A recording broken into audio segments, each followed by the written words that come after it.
Olá, eu queria contar uma pequena história de como comecei a gostar do governo Bolsonaro.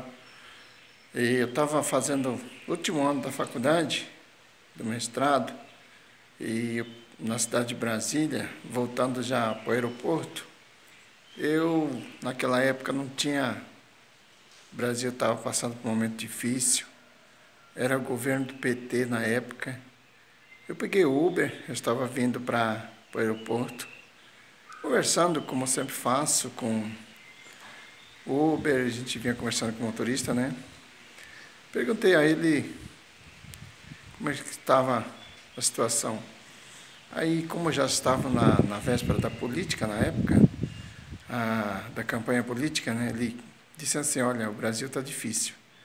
Falei, rapaz, de todos que estão aí, nenhum presta, na época, né? Aí ele me disse assim, olha, tem uma pessoa que eu acredito que vai mudar esse cenário do Brasil. Eu disse, quem? Ele disse, Jair Bolsonaro.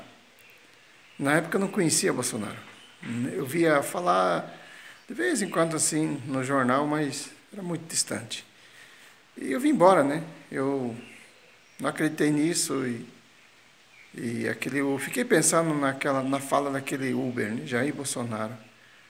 Cheguei em casa e conversando com minha esposa, eu perguntei para ela, ó, quem que é esse Jair Bolsonaro? Aí ela falou na época, né? Ah, esse Jair Bolsonaro é um doido, um louco. Aí eu fiquei pensando assim, mas como é que será, hein? Eu vou pesquisar a vida dele. Eu pesquisei a vida dele, fui descobrindo e tal.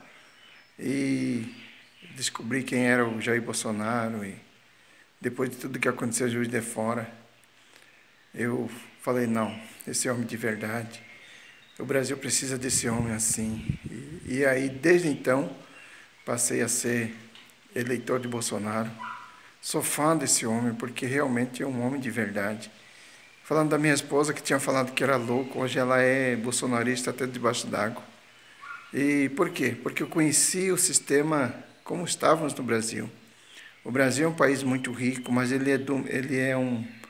está na mão dos corruptos, né? E todos aqui sabem, quem acompanhou a política durante todo esse ano, sabe que o único político que barrou, que peitou todo esse sistema corrupto do mundo, o corrupto brasileiro, foi Jair Messias Bolsonaro.